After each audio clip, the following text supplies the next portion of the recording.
আমরা দৃশ্যমান বিচার এবং রাষ্ট্রের যে মৌলিক সংস্কার সেই সংস্কারের ভিত্তিতে আমরা নির্বাচনের দিকে যাব এবং নির্বাচন করতেই আমরা রাজনৈতিক দল করেছি এবং আমরা আমাদের জায়গা থেকে বলছি যে নির্বাচনটি হতে হবে গণপরিষদ নির্বাচন।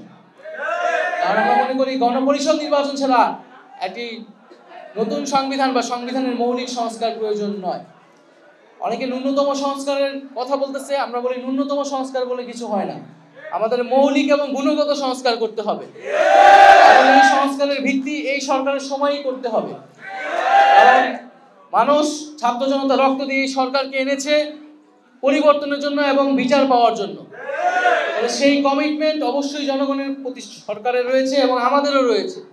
আমরা আমাদের জায়গা থেকে সেই দাবিটি জানাচ্ছি এবং আমরা মনে করি যে এই সময়সীমা দেওয়া হয়েছে সেই সময়সীমার মধ্যেই সংস্কার দৃশ্যমান বিচারের মাধ্যমে আমরা একটা নির্বাচনের দিকে যেতে পারবো এবং আমরা মনে করি যে জাতীয় ঐক্যমত্য প্রতিষ্ঠিত হয়েছে সেই ঐক্যমত্য আমরা ধরে রাখবো।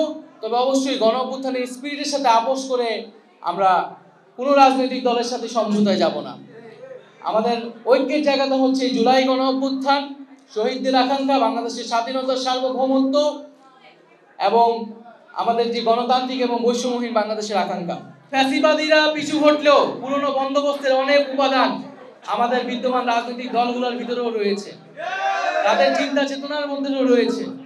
আর আমরা আহ্বান জানাবো যে নতুনত্বকে গ্রহণ করতে, জনগণের এবং গণ অভ্যুত্থানের আকাঙ্ক্ষাকে ধারণ করে আমরা যে নতুন দিনের কামনা করছি, সংস্কারের মাধ্যমে নতুন বাংলাদেশের দিকে যেতে যাচ্ছি, সেই বিষয়ের দিকে যাতে আমরা যাই। কারণ যারা পরিবর্তন চায়নি তারা কিন্তু বাংলাদেশ থেকে বিতাড়িত হতে হয়েছে।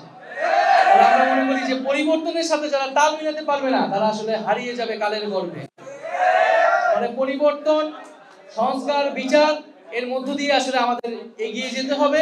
সেই পুরনো রাজনীতি আমরা চাই না, আমাদের নিজেদের ভিতরেও পুরনো রাজনীতি আসুক। আমরা সত্যিকার অর্থে একটি নতুন রাজনৈতিক সংস্কৃতি এবং নতুন রাজনৈতিক বন্দোবস্ত প্রতিষ্ঠা করতে চাই।